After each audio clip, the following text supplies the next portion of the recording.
Hi, Jim Schreiner here. You've been following me on my journey defending my faith. I can't tell you how excited I am in Orlando, Florida, again at the Buddhist temple, and I have the pleasure and honor to be talking to some Buddhists here, especially some leaders. And I'm going to probably screw her name up, but we've been blessed today to be with Miao Gong. Am I close? Very close. Very close. Okay. I got it really close. I didn't tear it up too bad. I was practicing earlier.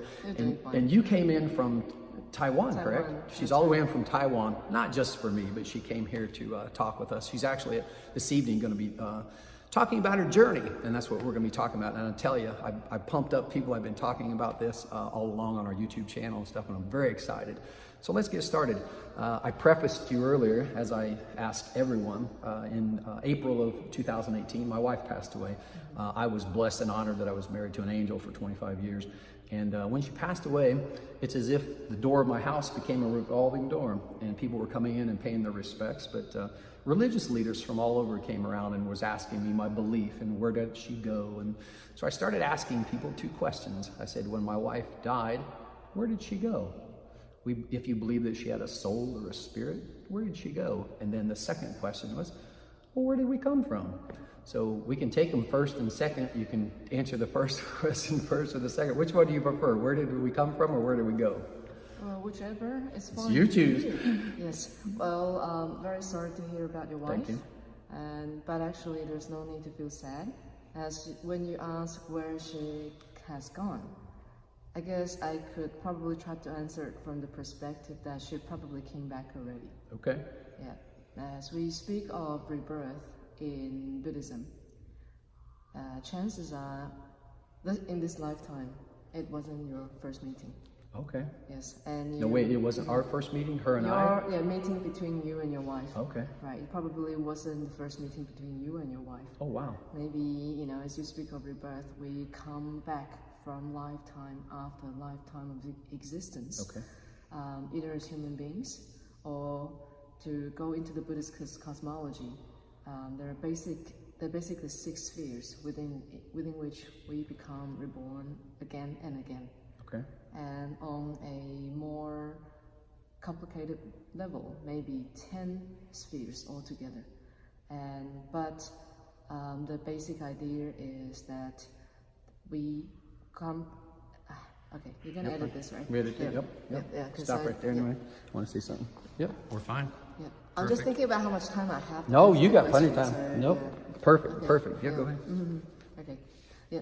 All right. And so the basic idea is that we come and go between the 6 realms of rebirth, either as human beings, and sometimes if we do well, we go to heaven. Okay. And the so-called So wait, let me heaven, stop there. So, okay, go ahead. I didn't know. Okay, you're going to it. So the theory is that there could possibly be a heaven, according to Buddhism, that she could have went to. the so-called heaven is a little bit different from The Christian how belief, it's right. actually seen in the West. Okay. But certainly the idea is all the same, that in the fact that we're no longer bound to our physical body. Okay. We go to a spiritual room where there is bliss and happiness. Oh, wow. Right? That's probably the most ideal. Okay. But certainly we go up and down in that realm. Right? But let's not go into that. But what I'm trying to say is the fact that the Buddhists believe a rebirth is actually determined by what we have done in the past. Okay. And also, In the past lifetimes. the past could work in different ways. Okay. For example, your past could be when you were young, Oh, okay. when you were first born, right? And your past can also be in your previous lives, Okay. if you're willing to understand, to take in that idea, of course. And so it works either from your past lives or in your past, in your present Gotcha. life. And so whatever it is that we have done in the past will determine where we go in the future. And so I guess that's the basic idea.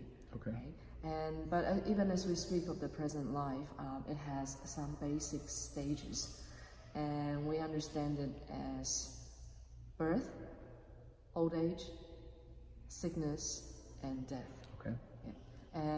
But to understand it that way, it seems like death is always the final destination.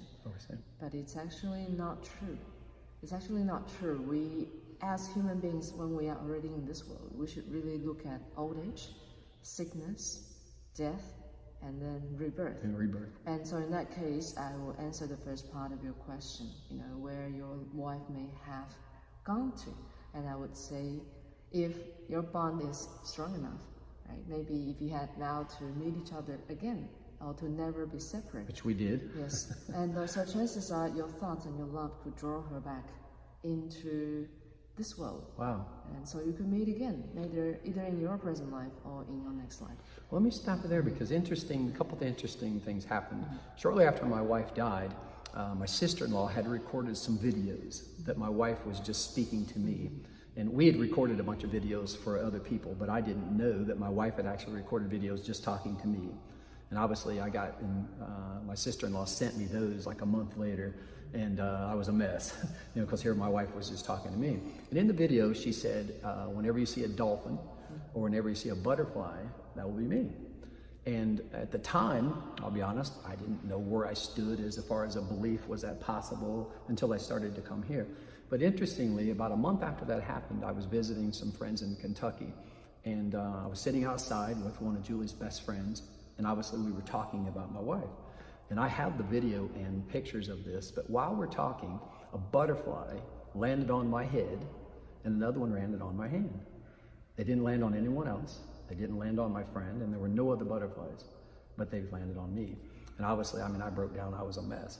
And that started to, I started to tell my friends about that, and some of my friends were very close-minded and said, oh, that was just a fluke, or that was an accident. There's butterflies outside my house all the time. And I said, but it just struck me as being very funny or interesting that it wasn't before that, my wife had mentioned that. And as I'm talking about her, these butterflies landed on me. And it really opened my eyes. And then it was like a week or two later when I came here and met Melinda, and I started to come and educate myself on Buddhism. That moment is what changed and opened my mind. And I wanted to try to understand, was that possible? Is it possible that could have been her? Because it actually felt to me that she was present. But until that day, my mind was closed and I didn't believe that was possible. Now I tend to believe that it not only is possible, but it did happen. So it goes exactly along. So it's possible then that she could have in fact came back partly as a butterfly. Well, I guess you are the only one who can probably tell if she wanted you to feel it. But as we speak of rebirth, and what goes on into that endless cycle is what we call our consciousness. And you can consider rebirth as some kind of immigration where your consciousness then migrates into other physical forms of existence, which makes what you have said totally possible, right? But then what determines where we go in our next existence are two things. First is our karma. As the Buddhist belief of karma means deed, right? What we have done in the past, then it will draw us into our next existence. But there is another thing that will draw us into our next rebirth. That is, if your thoughts are strong enough, the power of your vows, the power of will. Wow. Yes, will determine where you come from. Right? So in the Chan stories, you hear stories about these spiritual practitioners called Chan masters, right, becoming reborn as a worm inside a peach because he had loved peaches so much in his previous life, right? And when he passed away, that was all he could think of. Wow. Right? So that's the power of your mind or your will that would determine where you go. Right? And so we believe that when your love for somebody, or a less attractive term called attachment to your loved ones or family is that strong, certainly they're going to come back and see that you are okay in their absence in many different forms. So if you felt her, then definitely that was probably still your connection. And again, as we say that life never dies, she never died. She never died in spirit. Right? And so that her physical body died. The physical body dies because every physical body dies. Right? But what she has shared with you gets taken into her future. I see. Yeah. And then in your future, I'm sure, when your vow is strong enough, you're going to cross paths again if your love for each other is strong enough. And we understand that there's a saying that she also lives in you. Right? And she does. Right? What she has wished for you will continue to live. And what you have for her will remain that connection between you and her. Well, you're gonna make me cry in a second. I got to be careful because one of the things that I've been struggling with here lately is obviously I'm trying to move on, and she wanted me to be happy. She wanted me to move on, and she actually, before she even died, she was hoping that I would find love again, and I would find another woman, and I would move on. But I still feel so connected to her, literally connected to her, that I can't move on. And I've went on dates and stuff and tried to meet, and I've met some wonderful women, but I can't move on because there's a part of me that just so feels, and most people can't understand it because I don't think they experienced the love that her and I had, for 25 years. We never had an argument, not one. Oh, wow. Not one. We were so connected that it was scary. Really scary. We were best friends. We were best everything. And she literally was my world. And when she died, it literally felt like a part of me went with her. And I thought I would be okay. And I tried to move on, but I can't because there's a part of me that it just feels like I'm so connected to her that I can't let it go. And it's weird. I tried to explain to people, I don't want to let it go because it actually makes me happy. It makes me feel connected to her. I feel her. So and those are my good days. I'm like, you know what? I'm content. I'm happy. I feel connected to her. So I think a part of me wants to stay in that space, I guess is what I call it, because I still feel so connected to her. And even before I met you guys and before I came to the temple, there's a part of me that I don't know. I struggled with. I was in Catholicism and Christianity, so we've been all the different religions and stuff. But part of me knew and still knows that when I pass, that somehow her and I are going to be reconnected. Can't prove it, it's just a theory, but it makes me feel good. It makes me feel like that not only am I connected with her now, but when I pass, somehow her and I will be connected again. Well, as we speak of lessons in life, right, Buddhism gives us probably 8 of the hardest lessons that we have come into this world to learn. The first 4 are what I have just mentioned: old age, sickness, death, and then becoming born again, right? So that endless cycle actually makes it a challenge for us to experience each time again and again. Right. And the other 4 comes as separation from loved ones and being stuck with the ones you hate. That's the 6th one. So I would say you're very fortunate Right. in a way that Right. you're going through that lesson of separation from loved ones with good memories, right? And then we also talk about this idea of attachment to the self, which becomes an illusion of reality. That's probably the most difficult lesson that we have to overcome. Okay. Yeah, and so that it's a very complicated story, but you might imagine that when we feel that all that we have experienced is the only thing that we can hold on to. Oh, I see. And then letting go becomes an even harder process. Mm-hmm. Yes, on top of what you have said, separation from loved ones and so on. Right? And so to see it as a lesson that your wife may have come to teach you, right? Everything comes on 2 ends of the spectrum when there is togetherness, right? And eventually what we'll have to feel and learn as a part of the lesson is separation. Yeah. When there's joy, on the other end of the spectrum, there's Right. always pain and suffering. Right. Right? And so Buddhism has taught us that we can never only get one end. There's always the other end. In order to make that experience complete, for you to realize that what you are feeling may not last forever, and what you're feeling now, being the fact that it will pass eventually, the whole process, again, is how you may be able to let go.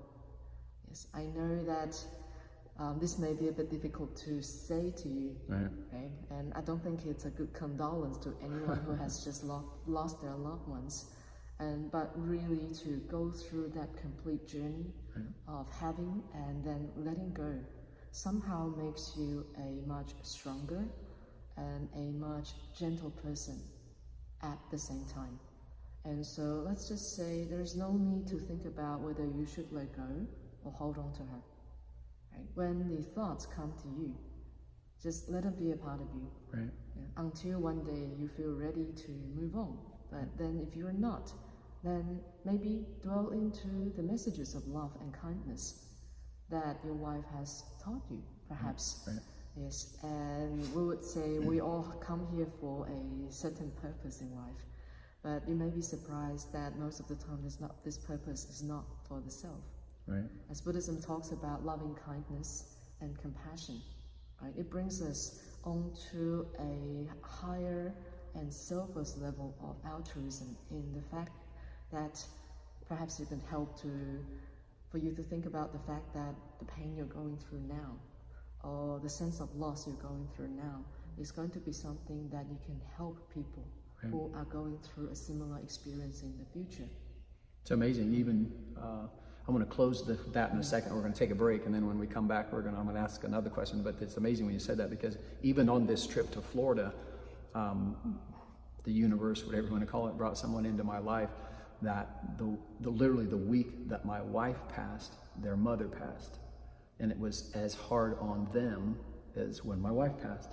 So it was as if the universe brought us together, because we had such a commonality that we both lost the two people that we cared for probably most on the planet.